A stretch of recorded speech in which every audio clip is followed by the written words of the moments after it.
3주에 걸쳐서 특별 시리즈 설교로 오늘 마지막 시간이고요. 첫 번째 주제는 사랑의 희생과 은혜였어요. 사랑의 희생과 은혜. 굉장히 드라마 자체가 굉장히 좀 험난하고 또 날 것 그대로의 생생한, 정말 고생이 많고 눈물자락이 막 여기저기서 비춰지는, 그래서 좀 그런 이야기들을 들으신 분들은 나 겁이 나서 못 보겠다, 내 삶 자체가 좀 너무 힘들고 벅벅한데 굳이 드라마까지 보면서 막 그렇게 뭐 울 필요가 있는가, 이러신 분들도 계셔요. 사실 또 그런 부분들도 어느 정도 이해는 됩니다. 근데 여러 가지 힘들고 정말 험난한 그런 상황 속에서 이 드라마 전체를 관통하는 아주 핵심적인 주제는 사랑이죠. 사랑, 그리고 희생, 가정을 위한, 가족을 위한, 서로를 향한 희생. 그런데 그것이 때로는 그렇게 막 잘 드러나지 않아요. 왜냐하면 너무 어떻게 보면 세련되지 못한 그런 부분들도 있고 또 섬세하지 못한 부분도 있어요. 근데 가까이서 볼 때는 안 보이는데 먼 발치에서 보면 전체적으로 관통하는 굉장히 중요하고 의미 있는 힘이, 에너지가 결국에는 사랑이었구나. 츤데레 같은 그런 사랑, 그런 거죠. 그러니까 나중에 보니까 깨달았던 거죠. 그런 사랑이었구나, 그런 희생이었구나. 그런 측면에서 정말 힘들고 어려운 그런 상황들이 결국에는 정말 은혜로운 결과로서 나타나고 승리의 노래로 해피엔딩, 그렇게 결국 결과 지어지더라라는 거예요. 그 과정 속에서 부모의 여러 가지 행동들이, 소소한 그런 여러 가지 실수나 잘못들이 때로는 대를 이어서 반복되거나, 그렇게 자녀들에게 때로는 세습 또는 학습, 그렇게 해서 물려질 수도 있더라라는 거예요.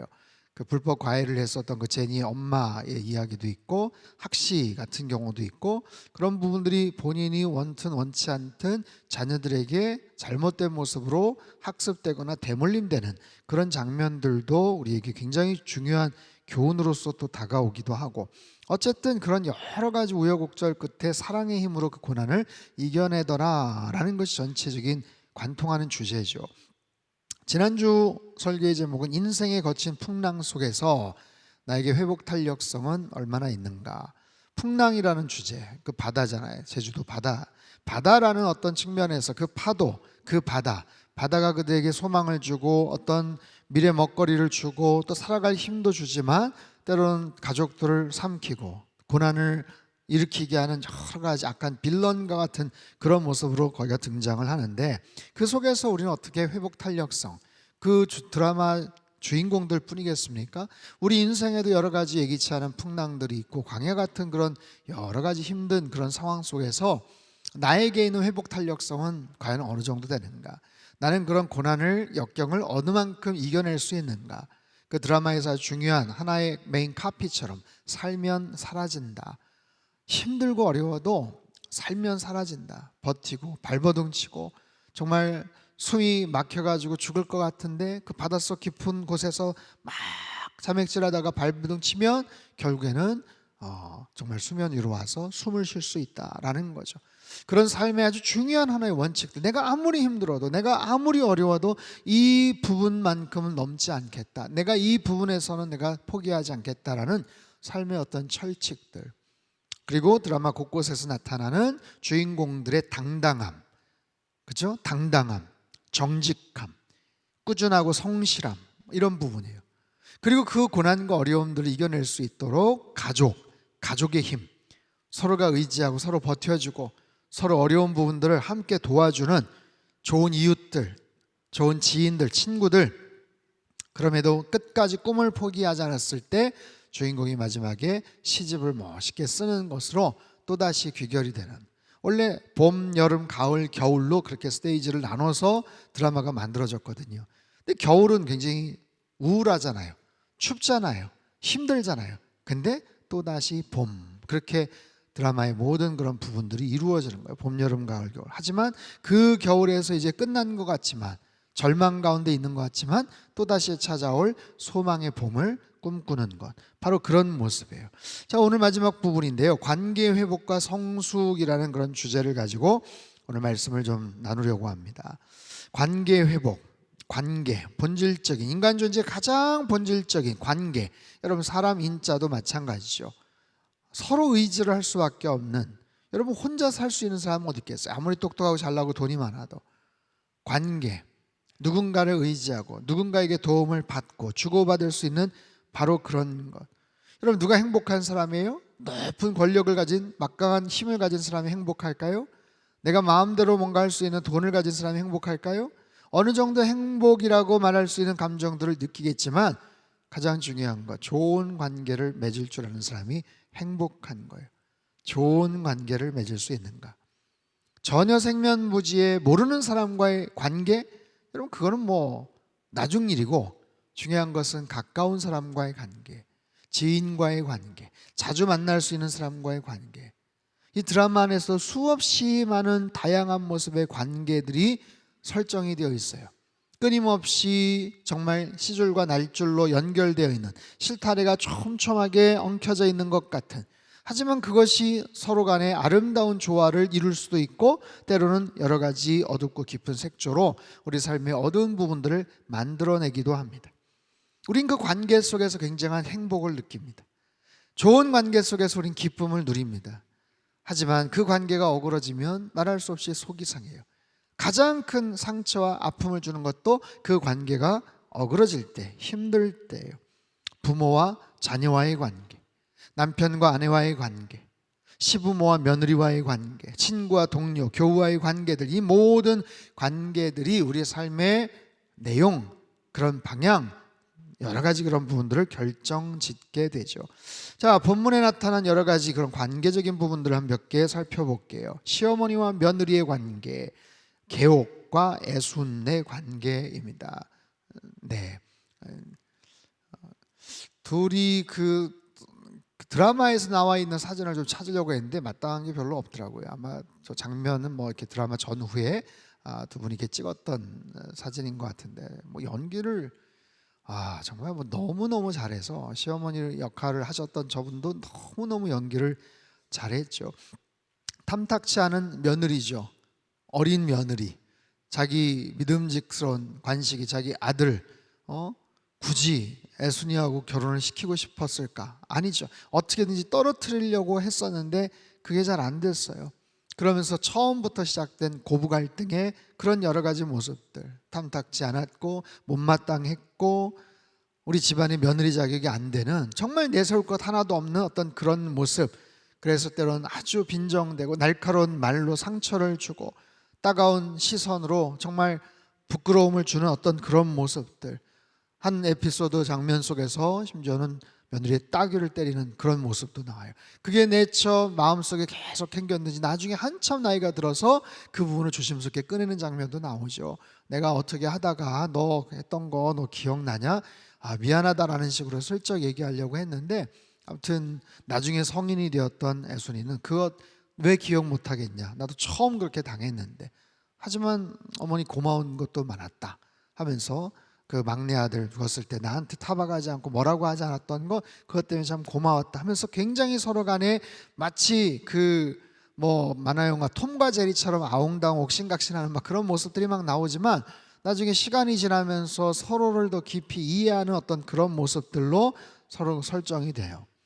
그 이해는 어떻게 가능했는가? 서로가 서로의 아픔을 공감할 때, 힘든 부분들을 공유할 때, 인생의 큰 파도가 몰아치는 그런 상황 속에서, 가족의 죽음이라는 크나큰 아픔 속에서 비로소 상대방의 연약함을, 상대방의 슬픔을, 상대방의 눈물을 이해를 하고 그것이 마음속에 동화가 되고 그 속에서 서로를 이해해 줄 수 있는 어떤 그런 모습들.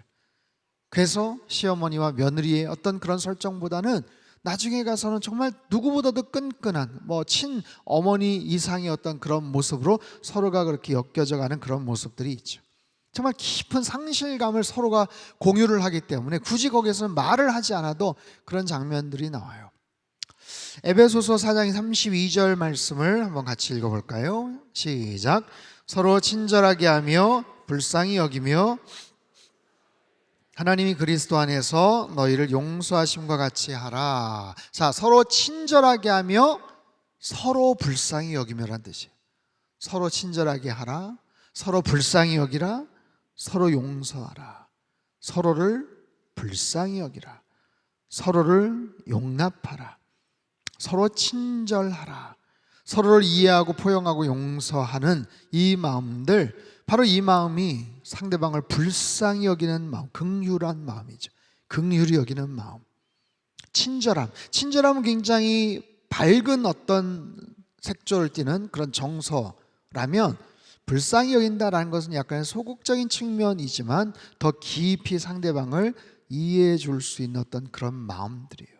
그런 마음의 자세가 준비가 되었을 때 상대방의 다름을, 상대방의 어떤 싫어했던 그런 부분들을 이제는 조금씩 마음이 포용이 되고 공감이 되고, 나와 다를 바 없구나, 힘들겠구나, 나처럼 아프겠구나 하는 것들이 이해되면서 용서, 이해, 그 관계가 회복이 될 수 있는 그런 장면들이죠.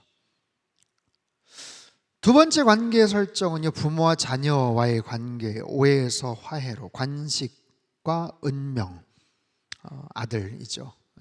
보면 똑똑하고 똑부러진 공부 잘하는 맏딸 금명이와는 달리 거기에서 늘 뒤처져 사고뭉치처럼 그렇게 살아왔던 아들, 보통 그 부모 세대에서는 아들을 낳았다고 막 엄청나게 축켜 세워주고, 아들을 낳았다고 막 그 할머니가 막 또 막 잘해주고 막 그랬었는데, 애순이 그 다음 세대에서는 아들이기 때문에 꼭 이런 거 아니에요. 그런 부분에서도 굉장히 어떻게 보면 좀 속상했었을, 딸이기 때문에, 아들이 아니었기 때문에 그 가정 안에서 부당하게 취급받았던 이런 부분들이 사실 해소가 되는데, 오히려 그것이 너무 좀 한 단계 더 가서 역차별 같은 좀 그런 느낌들도 사실은 있죠. 근데 그런 속에서 어쨌든 그 아들과 부모님, 아들과 엄마, 아들과 아빠 관식이와 깊은 갈등들이 계속 생기고, 누나는 저렇게 똑똑하게 잘하는데 너는 왜 맨날 사고만 치냐, 넌 도대체 하는 게 뭐냐, 왜 그것도 못하냐, 왜 누나의 반도 못 따라가냐, 이런 부분들이 계속해서 그 아들을 힘들게 만들었고, 그 말 한마디로 인해서 그는 더 이상 밝은 모습으로 자라지를 못하게 했고, 편애를 받은, 덜 사랑하는 건 진짜 치사해. 아니, 사랑을 하면 끝까지 가서 사랑을 해야 되는데 왜 그만큼 덜 사랑을 하냐, 그건 부모로서 할 것이 아니다, 그건 너무 치사한 거다 하면서 아들은 아들대로 어떤 상황에서 막 악다구니를 쓰듯이 할 말을 하고 마음속에 깊은 상처와 분노를 드러내죠. 지난주 소개했나요? 그 내레이션에 그런 나레이션이 있죠. 부모는 못해준 것만 사무치고 자식은 서러웠던 것만 사무친다. 부모는 못해준 것만 사무치고 자식은 서러웠던 것만 사무친다. 근데 실제로 그 부모 입장에서 볼 때는 얘기를 들어보니까 은명이한테 더 잘 못해줬던 것들이 사실 있었거든요. 그래서 나에게 미안한 거예요. 속상한 거예요. 그 아들이 사기를 당하고 친구 뭐 보증을 잘못 썼는지 뭘 아무튼 물건 잘못해가지고 나중에 감옥에도 갔었을 때 정말 우라통이 터지고 속이 상하고 막 그럴 때 백방으로 수소문해서 돈을 마련을 하고 어쩌고 저쩌고 막 하다가 결국에는 정말 자신의 전부와 같은 배를 처분을 하죠. 매각해서 엄청난 희생적 결단을 내리면서 아들을 끌어내는, 아들의 입장을 이해하려는 어떤 그런 모습들이 소개가 돼요. 아버지로서 아들의 입장을 이해하는 거예요. 그럼 아들은 아버지의 입장을 이해할 수 있나? 나는 아빠처럼 그렇게 못 살 거야. 난 그렇게 답답하게 안 살 거야. 나는 한 방이 있어. 나는 정말 그렇게 꼬질꼬질하게 안 살 거야 하면서 막 속상해하면서 너무나도 무쇠같이 성실하기만 한 아빠의 모습들을 답답하게만 생각을 했었죠. 그러다 나중에 원양어선을 타고 가서 거기서 한몫 챙기겠다고 했다가 크게 난리가 나가지고 결국에는 붙잡혀가지고 돌아올 때 아들이 그런 얘기 하잖아요. 아빠는 어떻게 이렇게 힘든 일을 평생 했냐, 이렇게 고된 일을 어떻게 이렇게 평생 했냐 하면서 그 아들이 뻥 터지죠. 거기서 흘리는 눈물, 공감을 하는 거예요. 아빠가, 내가 볼 때는, 세상에 볼 때는, 내 친구들이 손가락질 할 때는 정말 어떻게 보면 정말 답답하고 무능력한 그런 아빠의 모습이지만, 그 아빠의 자리를 지키기 위해서, 그 성실함을 지키기 위해서 잠을 덜 자고 아침부터 출항을 하고 그 모습을 저렇게 열심히 살았던 아빠와 엄마의 모습들을 이해를 하는 그런 장면들이 소개가 돼요. 결국엔 사랑이죠. 사랑, 희생적인 사랑, 감춰져 있는 것 같은 그런 사랑, 그 사랑의 모습으로 인해서 그 관계가 냉소적이고 얼어붙었던 관계가 서서히 녹아내리고 이해가 되는 그런 장면들. 아까 그 봤던 그 영상 바로 앞부분에도 그런 장면 나오잖아요. 아빠 오는 걸 생각해가지고 자기가 막 호들갑 떨면서 기타도 사놨고 김광석 뭐 LP도 사다 놓고 어쩌고 저쩌고 하면서 차마 눈을 못 맞추다가 눈 딱 마주치자마자 울컥하는 장면들 보신 분들은 아마 눈물 나지 않았을까 싶어요. 아빠 왜 이렇게 말랐어 하면서 한마디 하는 그런 장면들이 아무튼 참 여러 가지 모습에서 좀 감동을 주는 그런 포인트들이 있어요. 세 번째 여러 가지 관계에서의 어려움은 세대 간의 갈등입니다. 세대 간의 갈등. 애순과 금명의 그런 사진들 이렇게 보면 나중에 이제 애순이가 장성을 해 문소리 씨가 역할을 하고 또 아이유 저 배우가 또 이제 딸내미 역할을 하죠. 늘 세대 간의 그런 갈등들이 있었습니다. 이해를 하지를 못합니다. 여러분 이거는 지금도 마찬가지, 오늘 이 시대도 마찬가지입니다. 어느 시대나 사실 마찬가지였죠. 기원전 어느 시대인데 뭐 동굴 벽화 같은 뭐 이런 정말 초창기에 뭐 그런 글씨들이 새겨져 있는 그런 곳의 글씨 중에 뭐 그런 게 있었다고 그러더라고요. 요즘 애들은 내가 이해를 못하겠어? 뭐 이런 글씨가 정말 그렇게 오래전에서도 그런 아무튼 이렇게 주제가 화두됐었다라는 건데 아무튼 그런 거예요. 서로 이해하기가 어려운. 아들도 그렇지만 딸도 나는 엄마처럼 안 살 거야. 난 그렇게 안 살 거야. 그 기성세대의 그 삶의 방식이나 가치관들을 무시하는 거죠. 무시해요. 그러니까 거기에 대해서 속상하죠, 사실. 야, 너가 그렇게 얘기하지만 엄마에게도 좋은 날이 많았어. 엄마 삶도 인정해 주라. 엄마도 말이야 기똥차게 살았어. 생각해보면 좋은 날도 많았어. 그런 얘기예요. 단순한 의견 차이를 넘어서는 거죠. 시대적인 배경이나 경험의 차이나 여러 가지 다른 가치관에서 비롯된 간극인데 그걸 이해하지 못하니까 어떤 상황 속에서는 그것이 굉장히 날선 모습으로 서로를 자극하거나 힘들게 하는 그런 부분들도 있어요. 대사가 흘러가지만 거기 곳곳에 그런 것들이 담겨져 있습니다.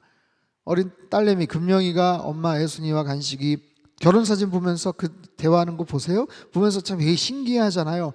근데 이렇게 뭐 모자 같은 거 이렇게 딱 쓴 걸 보면서 그 얘기하잖아요. 엄마 이건 왜 모자를 이렇게 쓴 거야? 아 이건 무슨 벌칙이었던 거지? 모자를 이렇게 쓰고 엄마는 엄마 입장에서 그 당시에 제일 잘 나가는 패션이고 제일 나름 근사하게 했다고 했는데 이해를 못하는 거죠. 딸내미가 아니 이렇게 촌스럽게 아니 이게 무슨 벌칙을 받은 거야? 그런 대화도 세대 간의 굉장히 극명한 차이들을 사실 담아내는 그런 모습들이에요. 오늘날도 마찬가지입니다. 상대방을 이해하지 못하고 세대 간의 차이를 이해 못하고 부모님 세대, 우리 자녀 세대 이해하지 못할 때 어떻게 해야 되는가? 빌립보서 2장 3절 4절 말씀을 같이 한번 읽어볼까요? 빌립보서 2장 3절 4절 시작. 아무 일에든지 다툼이나 허영으로 하지 말고 자기보다 남을 낮게 여기고 각각 자기 일을 돌볼 뿐더러 또한 각각 다른 사람들의 일을 돌보아 나의 기쁨을 충만하게 하라. 여러분 지나갔지만 밑줄 친 부분들 자기보다 남을 어떻게 여기라고요? 받침이 중요합니다. 받침이 타인을 어떻게 여기라고요? 시옷이에요. 시옷. 지읒이 되면 안 됩니다. 낮게 여기지 말라는 거예요. 상대방을 나보다 더 좋은 모습으로 여기라는 거예요. 그럴 때 내 자세는 낮춰지고 상대방을 이해하고 존중해 주는 바로 그런 모습들. 여러분 사람은 다 똑같습니다. 상대방이 나를 대하는 만큼 나도 그렇게 대하는 거예요. 상대방이 나를 존중하면 나도 그렇게 대하는 거예요. 상대방이 나를 약간 함부로 대하면 나도 그런 마음들이 나오는 거예요. 여러분 이거는 굉장히 보편적인 어디에서나 통용되는 그런 진리와도 같은 거죠. 젊은 세대들, 기성세대를 어떻게 바라보는가, 어떻게 생각하는가. 여러분 교회 안에서 우리가 한 공동체로서 좋은 믿음의 생활들을 하죠. 근데 세대 간에 오늘 특송을 해주었던 우리 여전도회나 조금 연세가 좀 있으신 어르신들 서로 간에 또 격차가 또 있을 거 아니에요. 우리 70세 이상 되신 우리 권사님들 이제 주향회라고 하는데요. 주향회 우리 권사님들이 요즘은 그런 말씀 많이 안 하셨는데 은퇴를 하시고 나서 주향회 소속을 잘 안 하시고 잘 안 가신다고 한참 전에 은퇴하신 권사님들이 굉장히 불만이 많으셨어요. 저한테 오셔서 왜 주양에 70세 넘었는데 왜 이 모임에 안 오는지 모르겠다고 그 사람들 좀 오라고 저보고 얘기를 하라고 하는데 제가 뭐라고 얘기를 합니까? 70세 갓 넘으신 71, 72, 73 되시는 우리 권사님들이 안 가시려고 한다라는데 77세, 78세, 79세 되신 권사님들 왜 그들이 안 오냐고. 그 안에서도 서로 간에 약간의 소통이나 이런 부분들이 어려울 수 충분히 이해가 되는 거예요. 충분히 이해가 되고. 예. 오히려 근데 70 넘자마자 되신 권사님들 숫자가 더 많아지셔가지고 최근에 또 부흥이 많이 됐는데 어쨌든 그런 겁니다. 불과 5살, 6살, 7살, 10살 이 정도 미만 차이도 그런 나이에 대한 갭이 있는데 자녀 세대와 부모 세대와의 갭은 크죠. 지난주에 우리 온 세대 예배를 드렸어요. 그렇죠? 2부 3부 때 온 세대 예배, 아이들 막 떠들기도 하고 우는 소리도 들리고 재밌는 건 뭔지 아세요? 이렇게 찬양하다가 이렇게 카메라 이렇게 있으면 애들은 막 이렇게 하면 참 순진하죠, 그죠? 근데 또 사춘기, 아이가 사춘기구나 아니냐 어떻게 알 수 있어요? 카메라 들면 얼굴 푹 숙이는 애들은 사춘기예요. 막 까불고 그런 아이들. 근데 굉장히 흥미로운 게 뭐냐면 온 세대가 같이 예배를 드리니까 이해의 폭이 넓어지는 거예요. 아이들은 엄마 아빠가 이렇게 예배를 드리는구나, 할아버지 할머니가 이렇게 예배를 드리는구나, 어른들은 또 이렇게 예배를 드리는구나. 어른 세대들은 애들이 좀 왔다 갔다 하고 안절부절하고 막 까불딱거려도 그 자체가 생동감 있고 좋잖아요. 저렇게 순수하게 또 저렇게 어떻게 열정적으로 또 예배를 드려야 되는구나. 서로와 서로를 이해하고 또 서로가 교감하는 굉장히 좋은 시너지 효과가 있다라는 거예요. 하나님이 굉장히 기뻐하셨을 거라고 생각을 해요. 여러분 바로 그런 거죠. 그래서 이러한 부분을 통해서 서로가 공존 그리고 서로를 배우는 거예요. 그러면서 서로 성숙하고 성장해가는 그런 모습들이 우리 안에 있게 되더라라는 거죠. 자, 드라마 얘기는 이만큼 하고요. 그 많은 이야기들이 사실 드라마 안에 담겨져 있고 또 그 내용들 정말 못지않은 좋은 영적인 교훈들이 성경 말씀에 빼곡히 담겨져 있는데 특별히 아까 읽었던 창세기 50장 15절에서 21절 말씀 요셉의 이야기입니다. 우리가 잘 알고 있는 얘기죠. 정말 깨어진 가정, 틀어진 관계의 가장 대표적인 모델이 아니겠습니까? 요셉의 입장에서 생각해도 그렇고 다른 형제들 입장에서 생각해도 그렇고 야곱이라는 아빠가 혼자인데 엄마는 4명에서 이제 1명 세상 떠나고 3명이에요. 거기에 자녀들 형제들은 줄줄이 다 있어요. 요셉은 어떻게 됩니까? 아버지에게는 엄청난 사랑을 받지만 정작 자기 친엄마는 또 세상에 없어요. 어린 조그만한 요나단이란 또 그 베냐민이라는 동생이 또 있고 뭐 그런 거죠. 그런 어떻게 보면은 깨어진 가정의 전형적인 모습들. 이 관계라는 것이 완전히 역기능적인 어떤 그런 모습 속에서 아버지의 지나친 편애 그리고 요셉의 좀 센스 없음 뭐 이런 여러 가지 것들이 서로 합쳐져서 어렸을 때부터 굉장한 미움과 왕따를 경험하고 어려운 그런 고립의 그런 시간들을 보내죠. 하마터면 죽을 뻔도 했었고요. 애굽의 노예로 끌려가서 거기서 나름대로 성실함으로 뭔가를 살아가다가 또 누명을 쓰고 감옥에 갇히는 절망적인 그런 상황들. 17세에서 30세까지 요셉의 가장 인생에 정말 밝고 활력 있고 희망차야 될 그 인생의 그 시즌이 가장 우울하고 속상하고 억울하고 힘든 그런 시간들 속에서 그는 살았죠.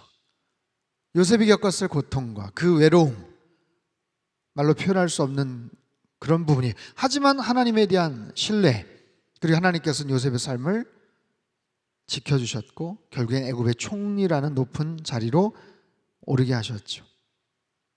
여러 가지 이야기들 뭐 우리가 잘 알고 있으니까 결국에 흉년 시즌에 형제들이 양식을 구하러 왔고 거기에서 그들을 제외를 하는데 자꾸만 총리가 자꾸만 트집을 잡고 자꾸만 문제시하고 뭔가 이상한 기분이 쎄한 그런 느낌 속에서 형제들이 자기들끼리 뭐라고 얘기하는가. 창세기 42장 21절 22절 같이 한번 읽어볼까요? 시작.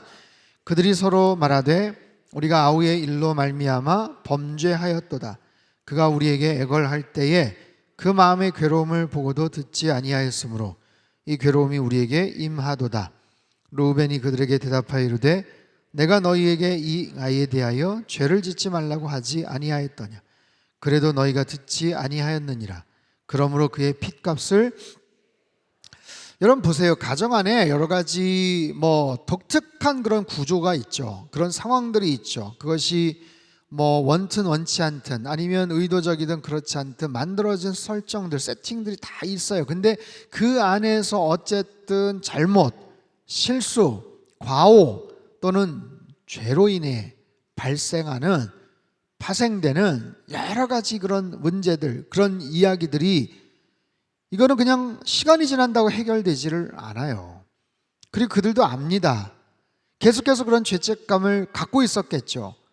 동생에 대한 미움이 있었지만 아버지가 저렇게 정말 실신할 정도로 슬퍼하시고 어려움을 겪는 그런 모습을 보면서 자기네들도 마냥 좋아하진 않았을 거예요. 그 꼴보기 싫은 요셉 사라지니까 이젠 정말 살만 난다 그러지 않았을 거라고요. 늘 그들의 마음속에 뭔가 죄책감, 죄의식, 아버지를 보면서도 늘 그런 마음들을 갖고 있다가 시간이 꽤 흘렀음에도 불구하고 그것을, 그 상황에 그들이 떠올리는 것을 보면 그 괴로움, 요셉이 그렇게 애걸복걸하며 살려달라고 했던 그 괴로움, 그 장면들이 서로에게 고통을 줬고 아픔을 줬고, 르우벤 맏형이 내가 아이에 대하여 죄를 짓지 말라고 하지 않았느냐, 너희가 듣지 않았다, 그 핏값을 치르게 되었다. 이거는 굉장히 좀 심각한 어떤 주제로 흘러가는 거예요. 단순한 해프닝인가? 우연인가? 왜 자꾸만 꼬치꼬치 뭘 묻지?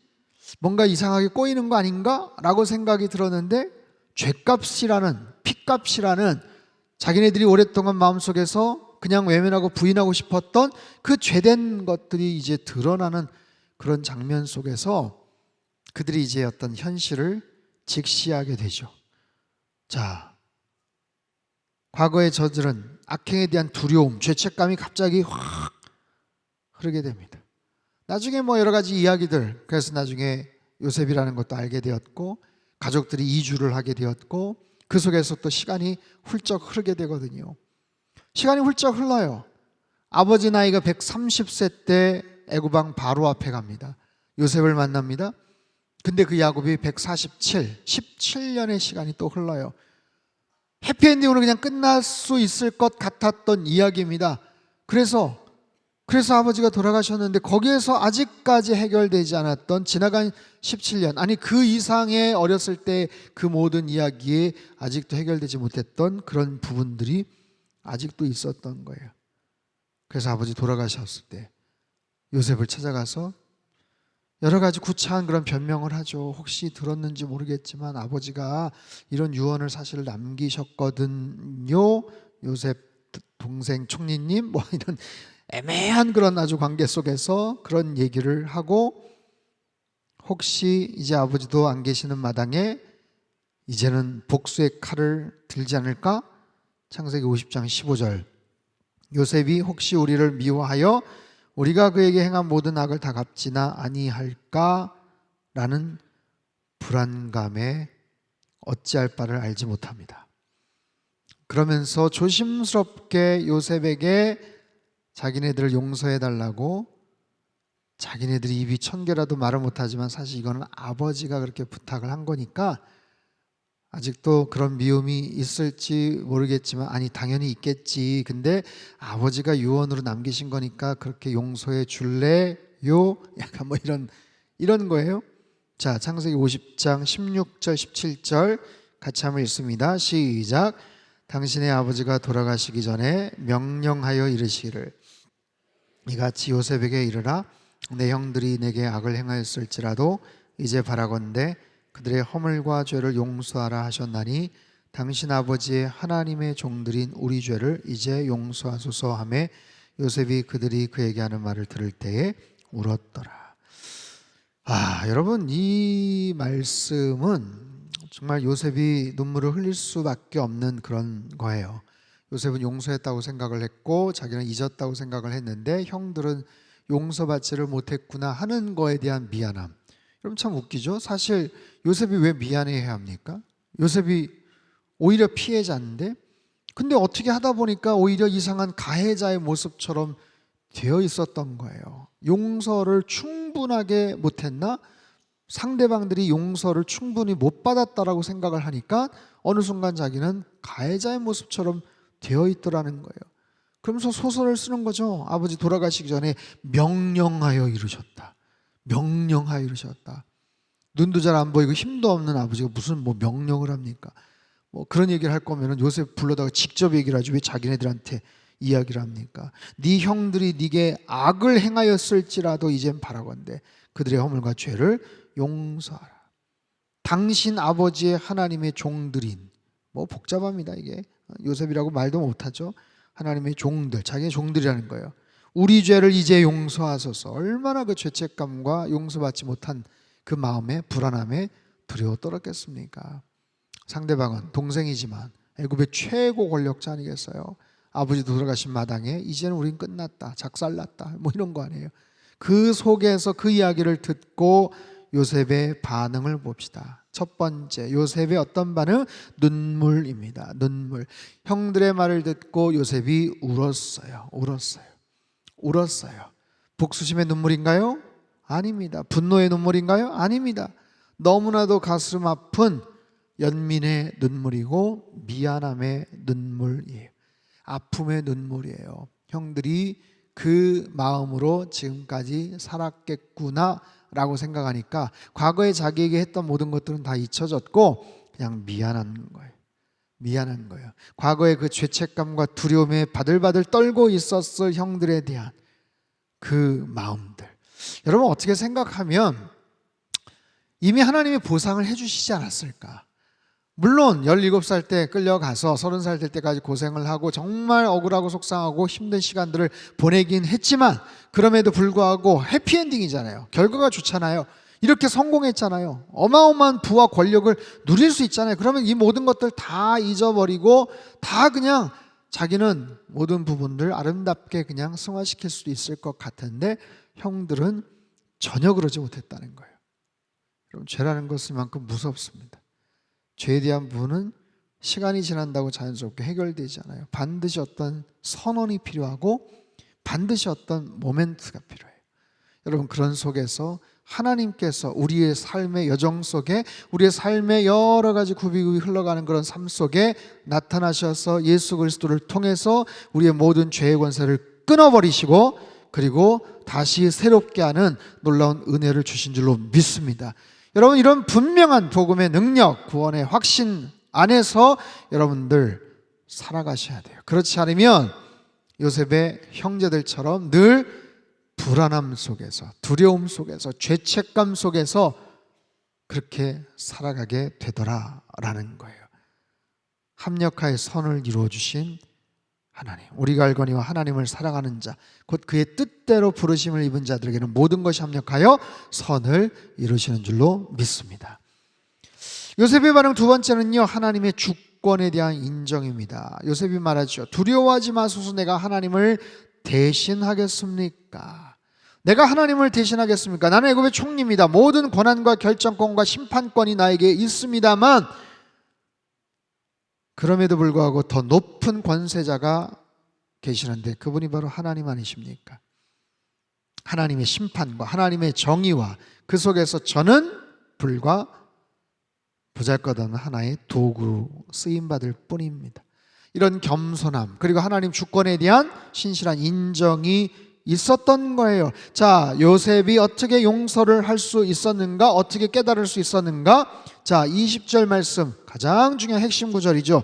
우리 큰 소리로 같이 한번 읽겠습니다. 시작. 당신들은 나를 해하려 하였으나 오늘과 같이 많은 백성의 생명을 구원하게 하시려 하셨나니. 아멘. 요셉은 분명히 기억하고 있어요. 형들의 악한 의도, 행동을 인지하고 있습니다. 하지만 이 너머에 있는 하나님의 구원의 계획, 하나님의 선하신 섭리를 그는 분명히 깨달았던 거고요. 그 선에서 모든 것들이 다 이해가 되는 거예요. 자기의 속상함도, 자기의 억울함도, 자기의 정말 고난의 시간도 하나님의 이런 큰 구원의 계획과 섭리 속에서 이 모든 것들이 정말 눈 녹듯이, 얼음이 녹듯이 녹아져 버리고 풀려지더라. 여러분, 그래서 하나님의 놀라운 뜻, 수직적인 하나님의 계획과 섭리를 바라봐야 수평적인 속에서 서로 간에 알콩달콩 얽히고 설켜 있는 문제를 풀어낼 수가 있고 해석해낼 수가 있어요. 여러분, 우리 삶 속에 시간이 지나면서도 계속해서 풀리지 않는 수수께끼 같은 그런 여러 가지 꼬여있는 부분들이 있다면, 여러분, 건강도 마찬가지잖아요. 동맥경화 아니면 피가 막 끈끈해져서 어디가 막히고 혈관 문제, 뇌혈관이나 심장 뭐 이런 쪽으로 문제잖아요. 어디가 막혀 있거나 어디가 끊어져 있거나 이 문제거든요. 우리의 삶 속에서 뭔가가 순탄하게 자연스럽게 가야 되는데 뭔가가 항상 탁탁 걸리는, 항상 어떤 지점에서 뭔가가 탁탁 걸리거나 뭔가가 빠지거나, 여러분, 그 부분들이 하나님의 절대적인 구원과 계획 섭리 안에서 조명되게 하시고 하나님 해석되게 하시고 풀어지게 하시고, 그래서 나의 삶 속에 막힘이 없게 하셔서 하나님 바라봄에 또 세상에서 뭔가를 해나갈 때 어려움이 없게 하여 주옵소서. 여러분, 이것은 굉장히 중요한 그런 기도 제목이에요. 마지막 세 번째는요, 구체적인 용서의 행동입니다. 요셉은 서로 공감해줬어요. 눈물을 흘렸습니다. 그리고 하나님의 주권에 대해서 그는 깨닫습니다. 선포합니다. 그리고 나서 구체적인 용서의 행동, 21절 말씀을 같이 한번 읽습니다. 시작. 당신들은 두려워하지 마소서. 당신들의 자녀를 기르리이다. 여러분, 요셉의 용서는 단순히 말로만 끝난 게 아니에요. 그냥 감정에만 머무르지 않았어요. 아주 실제적인 돌봄과 사랑을 약속합니다. 자신을 향한 그런 과거의 그들의 잘못을 그냥 덮어주고 그냥 넘어가자라는 게 아니라 아주 긍정적인 책임까지를 포함하는 그런 용서의 실제적인 능력, 용서의 깊이, 용서의 넓이, 이 모든 것들을 요셉은 보여줍니다. 여러분, 용서라는 측면에서 오늘 주제가 관계 회복과 성숙이잖아요. 관계가 틀어졌어요. 관계가 회복이 되려면 어떻게 합니까? 이해를 하거나 공감을 해주거나 용서를 해주거나 뭔가 어떤 특정한 변화가 있지 않으면 관계가 회복되지 못하거든요. 요셉과 형제들의 관계에서도 마찬가지예요. 그 용서라는 것은요, 사실 자기를 피해를 입혔던 가해자들을 위한 용서이기도 하지만 가장 큰 수혜를 얻는 사람 누구예요? 피해를 입었던 나 자신을 위한 용서입니다. 나를 풀어주는 거예요. 내가 그것을 용서하지 않겠다. 그 독한 감정을 내가 계속해서 끌어안고 있는 거를 풀어주는 거예요. 그 감정을 가지고 언젠가는 복수를 하고 언젠가는 나도 비슷하게 갚아주리라 라고 하는 그 마음을 풀어주면서 내 안에 자유를 주는 거예요. 내 안에 마음의 여유를, 마음의 평강을, 주님 안에서의 사랑과 교제를. 사랑하는 성도 여러분, 우리는요 참 연약합니다. 굉장히 나름대로 열심히 착하고 진실하게 살아간다고 하지만 알게 모르게 크고 작은 문제, 어려움 또는 구체적인 어떤 실수와 잘못으로 인해서 관계가 틀어지거나 어려울 수 있어요. 오늘 드라마에서 나왔던 시어머니와 며느리의 관계, 아들과 아버지, 아들과 엄마와의 그런 관계, 아니면 세대와의 관계, 우리 삶 속에서 가장 어떻게 보면 보편적으로 볼 수 있는 그런 관계에서의 어려움이죠. 물론 드라마에서 관식이와 애순이의 그 부부와의 관계는 너무나도 긍정적이고 이상적인 모습으로 소개가 되죠. 하지만 그 외에 다른 부부들의 모습들은 굉장히 우리 일상에서도 흔히 볼 수 있는 그런 여러 가지 불편하고 어렵고 속상하고 억울하고 그런 모습들이 참 많습니다. 이런 속에서 크고 작은 모습으로 서로 주거니 받거니 쌓여왔고 축적되었던 그런 여러 가지 상처들, 생채기들 아니면 가시들 박혀있거나 누군가를 향해서 쏘고자 하는 그런 여러 가지 모습에 그런 모습들, 이런 부분들이 잘 해소가 되고 해결이 되고 뽑혀지고 그럴 때 우리 안에 하나님께서 기뻐하시는 아름다운 성숙함, 그리고 서로를 용서하고 이해하는 하나님께서 기뻐하시는 그런 또 다른 크고 작은 모습의 하나님의 나라들이 형성이 되지 않을까 싶어요. 여러분, 이것은 참 인간적인 의지로 어렵습니다. 깨달음을 갖고 어려워요. 성령님의 도우심이 필요합니다. 성령님의 도우심. 여러분, 우리 안에는 성령님께서 계세요. 저와 여러분의 심령 가운데 성령 하나님께서 임하시고 그리고 항상 임재하고 계시는 줄 믿습니다. 그 성령님께 도움을 청해야 돼요. 주님, 저의 힘으로는 어렵습니다. 제 논리, 제 계산, 제 판단으로는 참 힘듭니다. 하지만 성령님께서 도와주십시오.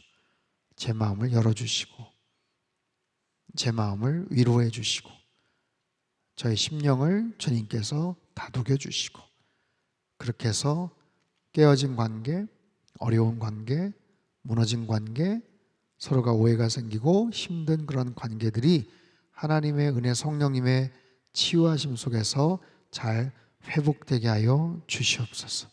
내 안에 어떤 종류의 막힌 담이나 막힌 벽도 다 허물어지게 하여 주옵소서.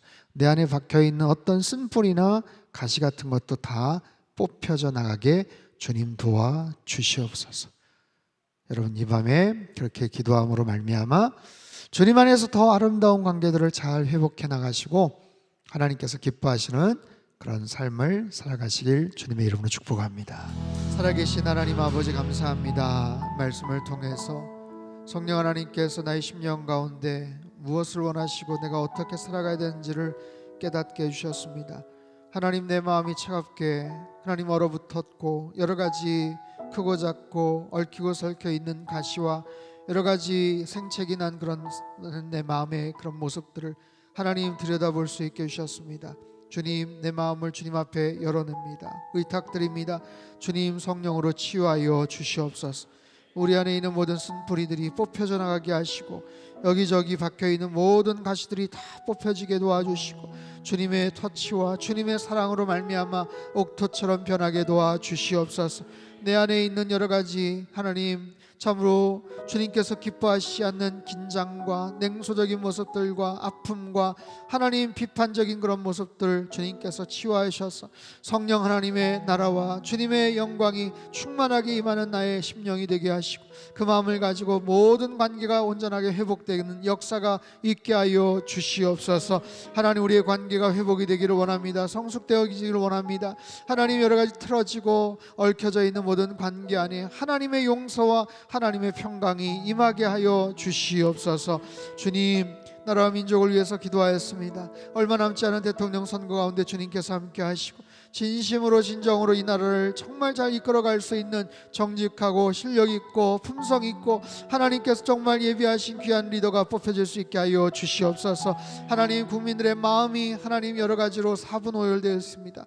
주님, 이 과정을 통해서 다시 대한민국이 하나가 되게 도와주시고 하나님께서 기뻐하시는 거룩한 뜻을 이루어드리는 선교적인 국가가 되도록 축복하여 주시옵소서. 전 세계 곳곳에서 복음 들고 하나님 참으로 생명을 다해 열심히 애를 쓰시는 모든 선교사님들, 하나님 그들의 수고와 그들의 모든 희생을 주님께서 기억하여 주시고 하나님 생명의 씨앗들이 잘 뿌려지고 심겨져서 아름다운 열매와 하나님 꽃과 나무가 펼쳐질 수 있도록 주님 도와 주시옵소서.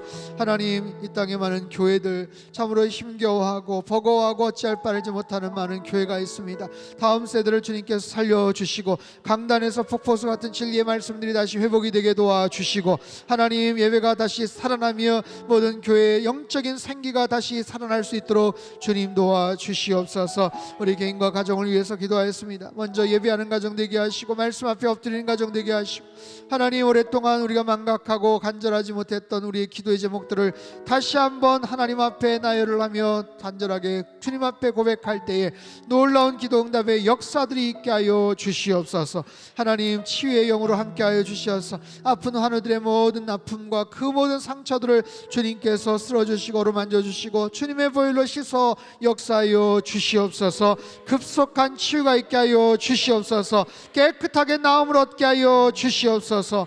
하나님 아버지, 다음 주에 참으로 기도 세미나를 통해서 이 자리에 와서 말씀 전하실 오메가 처치의 또 황상원 목사님 귀한 강사 주님께서 준비시켜 주셨사오니, 지나간 12년 동안 개척에서 시작해서 정말로 큰 교회를 입당을 앞에 둘 때까지 얼마나 엄청난 고생과 수고와 기도의 씨앗을 뿌렸는지 우리가 깨닫게 하시고 함께 주님을 찬양하는 복된 간증과 하나님 예배 현장이 되게 도와 주시옵소서. 우리 주일 예배 가운데도 늘 하나님 차고 넘치는 성령의 역사가 있게 하여 주시옵소서. 유년 주일학교서부터 노년에 이르기까지 한 영혼이라도 거저 왔다 거저 돌아가지 않게 도와 주시고, 하나님 말씀을 통해서 우리의 심령이 다시 한번 깨닫게 되고 하나님 삶을 하나님 앞에 내어드리는 귀한 헌신과 결단의 시간이 있도록 주님 축복하여 주시옵소서. 이전에도 귀한 물질 주님 손에 의탁을 드립니다. 하늘의 신령한 복과 땅의 기름진 복으로 넘치도록 부어 역사하시고 예물이 쓰여지는 모든 곳마다 하나님의 나라가 힘있게 확장되도록 축복하여 주시옵소서.